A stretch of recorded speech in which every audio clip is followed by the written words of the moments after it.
watapigana sisi. Kweli, wenzetu huko mvua sisi jua kali ndi. Zambe zinazidi Tanzania. Kwa kweli, asante sana.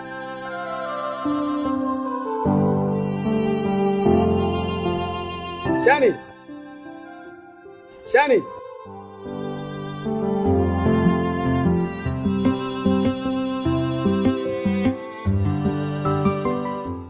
Dada Shau.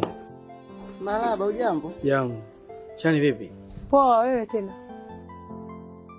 Samahani Shani. Vipi kuhusu ile swala langu lakini Shani? Kwa sababu ni siku nyingi sana uliniambia kwamba tukikutana utanijia ile jibu langu. Labda tu nikwambie, nilikujibu vile kwa sababu sitaki msumbufu. Sio, unaelewa? Mimi sikutaki, yani sikuhitaji.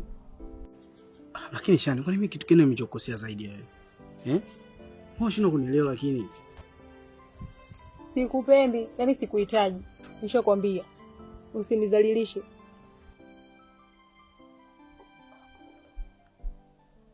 Dada bye. Haya sawa.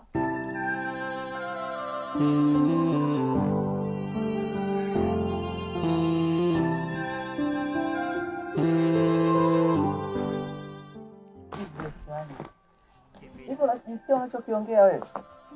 Hivi kwa nini unamjibu mtoto wa watu vibaya hivi? Hivi unajua yule ni mwanaume? Wanaume siku hizi wamekuwa adimu mdogo wangu. Hata dada jamani, wewe unaona yule ni kijana. Wewe umempenda kabisa? Mimi simtaki, kindululu yule mimi nampeleka wapi? Shani. Nakuita mara 3. Yule kijana wa watu ana kasoro gani? Ana kasoro gani yule kaka? Sikiliza nikwambie. Sasa hivi wale wamekuwa kama dhahabu. Kuna watu wanatafuta wanaume wa kuwaoa, wanawakosa. Wewe umepata bahati mwanaume anakutaka tena anataka kukuoa tu kukuchezea. Wewe jifanye kwamba umenani. Uko